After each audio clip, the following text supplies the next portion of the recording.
तुम काफ़ी मेहनत कर रहे हो, तुमने सारी चीज़ें ट्राई कर ली एंड स्टिल तुम्हारा जो स्कोर है वो 400 to 500 की रेंज में अटका हुआ है। 600 प्लस लाना तुम्हें बहुत ज़्यादा डिफ़िकल्ट लग रहा है और ऐसा लग रहा है कि कभी अचीव ही नहीं कर सकते हो। यही मेरी कंडीशन थी जब मैं नीट के लिए प्रिपेयर कर रहा था, बट मैंने कुछ ऐसी चीज़ें की जिससे मेरा स्कोर जो है वो 600 प्लस ही नहीं 680 तक भी रीच हुआ, जो कि फाइनल नीट एग्ज़ाम में मेरा स्कोर था। ये कोई एक ओवरनाइट ट्रिक नहीं है, it is a complete process जो कि टाइम लेगा। बट अगर तुम इसको सही से इम्प्लीमेंट करते हो तो डेफिनेटली तुम्हारा स्कोर इंक्रीज होगा। तुम 600 प्लस ही नहीं 700 प्लस भी पहुंच सकते हो, 720 भी अचीव कर सकते हो। अगर तुम भी 600 प्लस के लिए एम कर रहे हो तो इस वीडियो को एंड तक ज़रूर देखना, जिससे तुम्हारा कोई भी पॉइंट इस वीडियो का मिस ना हो। एंड लास्ट में मैं एक ऐसी स्ट्रैटेजी भी डिस्कस करूंगा जिससे मुझे पर्सनली एक काफ़ी अच्छा बूस्ट मिला था मेरे मार्क्स में। तो सबसे पहली चीज़ जो तुम्हें करनी है दैट इज़ अपना माइंडसेट शिफ्ट करना है। इस 600 मार्क्स को ऐसे देखना बंद करो कि यार ये बहुत ज़्यादा है एंड मैं इसको अचीव नहीं कर सकता। स्टार्ट थिंकिंग और अपना माइंडसेट इस तरफ ले जाओ कि यार 600 प्लस एक अचीवेबल स्कोर है, मुझे अचीव करना है किसी भी हालत में। और अपना जो टारगेट है वो 650 को रखो एंड उसके हिसाब से पढ़ना शुरू करो। इससे तुम्हें ये सोचना पड़ेगा कि यार 600 प्लस अगर मुझे अचीव करना है तो मुझे A to Z सारी चीज़ें करनी पड़ेंगी। कोई भी चीज़ मैं स्किप नहीं कर सकता। कोई भी चीज़ ऐसी नहीं है कि उस चैप्टर में मैंने छोड़ दी, कोई टॉपिक छोड़ दिया या कुछ कर दिया। मुझे A to Z सारी चीज़ें करनी है, अच्छे से अपने लेक्चर्स लेने हैं, कॉन्सेप्ट बिल्ड करना है, DPP सॉल्व करनी है, जो भी उसमें दिक्कत आ रही है वो टीचर से पूछनी है, अपने मॉड्यूल्स पूरे A to Z लगाने हैं, PYQs अच्छे से सॉल्व करना है। जब तुम्हारा ये सारी चीज़ें हो जाएंगी तो तुम कंप्लीटली प्रिपेयर्ड हो आगे जाने के लिए, अगले स्टेप पे जाने के लिए।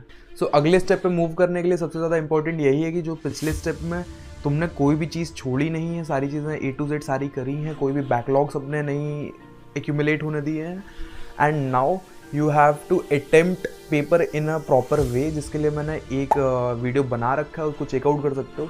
इसमें मैंने तुम्हें बताया कि भाई तुम पेपर अटेम्प्टिंग स्ट्रैटेजी कैसी अपनी रख सकते हो जिससे तुम्हारे मैक्सिमम मार्क्स अचीव कर पाओ तुम। तो इस वीडियो में मैंने जो भी बताया वो तुम एक बार देख के आओ और फिर उसके बाद ये वीडियो देखना। अब तुमने पेपर एक अच्छे तरीके से अटेम्प्ट करना सीख लिया है। नाउ द थिंग इज़ कि तुम्हें एनालाइज उसको बहुत अच्छे से करना है। एनालाइज अच्छे से तुम कर पाओ, इसके लिए मैंने एक एनालिसिस शीट बनाई हुई है जिसमें तुम माइंडलेस हो सकते हो। तुम्हें परेशान होने की ज़रूरत नहीं है कि भाई मैं कैसे एनालाइज करूँगा। तुम सीधा वो शीट डाउनलोड करो, जो भी तुम्हारे क्वेश्चन गलत हुए हैं उनके क्वेश्चन नंबर डालो।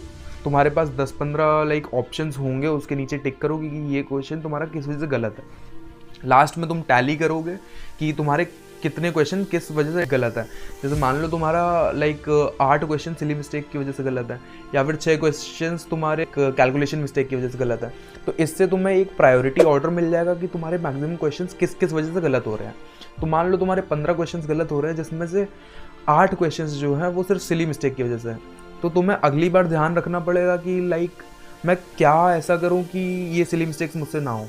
तो सिली मिस्टेक्स किस टाइप की है, मान लो तुम नोट पढ़ना भूल जा रहे हो, या फिर क्वेश्चन पूरा सही से नहीं पढ़ रहे, या फिर ऑप्शन रीडिंग मिस्टेक हो गई है, या फिर तुम टिक कुछ किया था, मैंने OMR पे कुछ भर दिया। तो इस टाइप की सिली मिस्टेक्स हैं। तो तुम्हें एग्ज़ाम के टाइम पे बहुत ज़्यादा ध्यान से पेपर अटेम्प्ट करना पड़ेगा, पेपर OMR भरनी पड़ेगी। अगर तुम्हारी मेजरली कैलकुलेशन मिस्टेक्स हैं तुम्हें अपनी कैलकुलेशन पर ज़्यादा ध्यान देना पड़ेगा। तो ऐसे मैंने 10-15 अलग अलग प्रॉब्लम्स उसमें लिस्ट कर रखी हैं। तुम्हें बस जाके उस पर टिक करना है और तुम्हें पता चल जाएगा कि किस वजह से तुम्हारी दिक्कतें हो रही हैं। तो जब तुम इन चीज़ों को अपने प्रायोरिटी ऑर्डर में जिस वजह से तुम्हारी सबसे ज़्यादा गलतियाँ हो रही हैं वो पहले एलिमिनेट करना शुरू करो and then move to the next. तो ऐसे जब तुम जंप करते जाओगे एक एक चीज़ पर, तो धीमे धीमे तुम्हारी अगले पेपर में सब्सिक्वेंट जो भी पेपर्स होंगे उनमें गलतियाँ तुम्हारी ख़त्म होने लगेंगी। इससे तुम्हारा जो स्कोर है वो जंप होगा। तुम्हारे अगर 500 आ रहे थे तो तुम्हारे 515 आने लगेंगे, 520 आने लगेंगे, 530 आने लगेंगे। तो हर सब्सिक्वेंट पेपर में तुम्हारे मार्क्स इंक्रीज होंगे। अगर किसी पेपर में तुम्हारा लैक ऑफ नॉलेज की वजह से हो रहा है तो तुम्हें उसमें कॉन्सेप्ट पढ़ने की ज़्यादा ज़रूरत है। तो ये एक स्पेसिफिक चैप्टर वाइज दिक्कत हो गई। बट जो जनरलाइज दिक्कत है जिनकी वजह से हर चैप्टर में दिक्कत आ रही है वो तुम्हें इससे पता लगेंगी। तो जाओ और डाउनलोड करो। इट इज़ नॉट फ्री, क्योंकि इसको बनाने में बहुत ज़्यादा मेहनत लगी है, लेकिन इसके लिए एक बहुत ही मिनिमल चार्ज रखा है, दैट इज़ 299। जाके जल्दी डाउनलोड करो, it will be very helpful, I am guaranteeing you. और जो भी दिक्कत आती है वो तुम मुझसे पूछ सकते हो, है ना। तो जाओ और जल्दी डाउनलोड करो। अब आती है एक द ऑल अटेम्प्ट स्ट्रैटेजी। तुम मान लो तुम को मैंने जो भी बताया वो फॉलो करके तुम 600 प्लस पहुँचे एंड 650 तक भी पहुँच गए।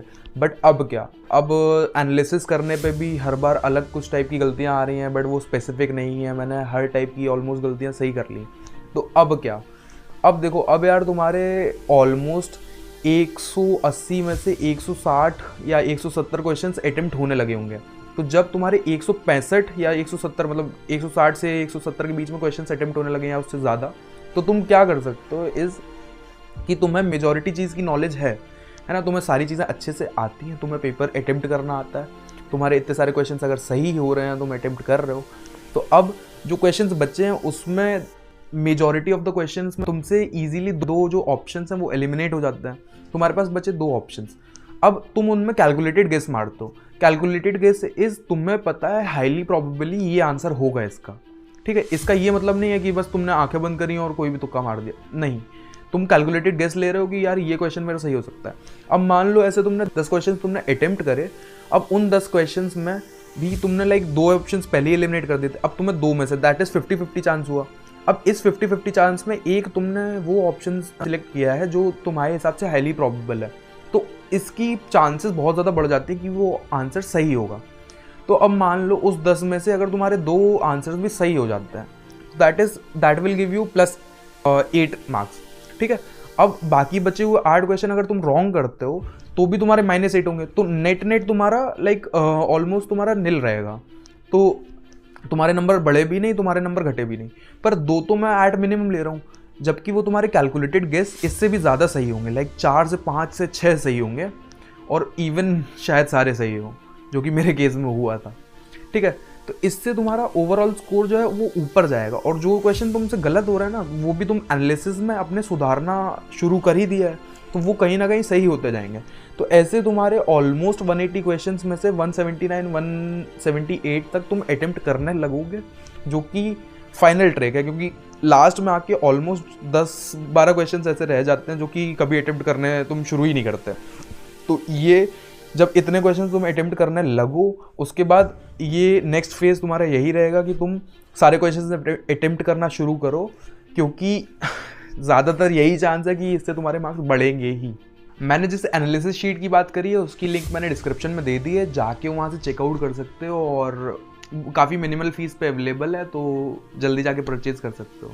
और इसके अलावा तुम्हें अपनी प्रिपरेशन में जो भी दिक्कत आ रही है, you can like contact me by filling the mentorship form, जो कि मैंने डिस्क्रिप्शन में दे रखा है। वो फॉर्म भरो जाके, एंड मैं तुम्हें कॉन्टैक्ट करूँगा, तुम्हारी जो भी दिक्कत होगी उसको सॉल्व करने की कोशिश करेंगे, और इन लास्ट के कुछ मंथ्स में जो भी तुम्हारी स्ट्रैटेजी होनी चाहिए नीट को लेके, वो एक फॉर्मुलेट करने में मदद करेंगे।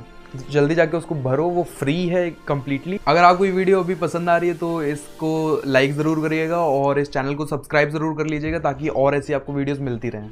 अब 600 प्लस मार्क्स तो तुम इजीली लाने लगे हो, बट अगर तुम नीट का पेपर ही नहीं दे पाओ तो लाइक काफ़ी सारी प्रॉब्लम्स ऐसी होती हैं जिसकी वजह से लाइक हम हिम्मत हार जाते हैं कि नीट का पेपर नहीं देना, मुझसे नहीं हो पाएगा। तो उन सारी चीज़ों को कैसे टैकल करना है, सेल्फ मोटिवेटेड कैसे रहना है, ताकि तुम A to Z सारी चीज़ें कर पाओ और लास्ट तक नीट की जर्नी में टिके रहो, तो ये वीडियो चेकआउट कर सकते हो, काफ़ी तुम्हारे लिए हेल्पफुल रहेगी।